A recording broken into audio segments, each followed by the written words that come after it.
Okay, what I got going here is some garlic.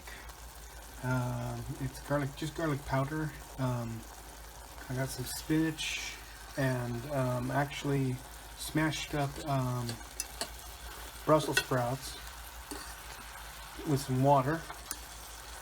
And I'm about to add some cheese and some cream and make a filling for my mushrooms. I'm gonna pause right here and come right back to it. Or maybe I'll just hold this. I don't know exactly how to do this yet. Let's see. We'll add some cream up in here.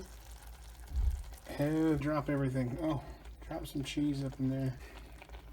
And some more cheese.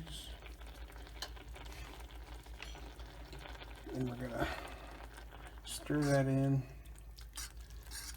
Let it melt. Could probably use a little more cheese.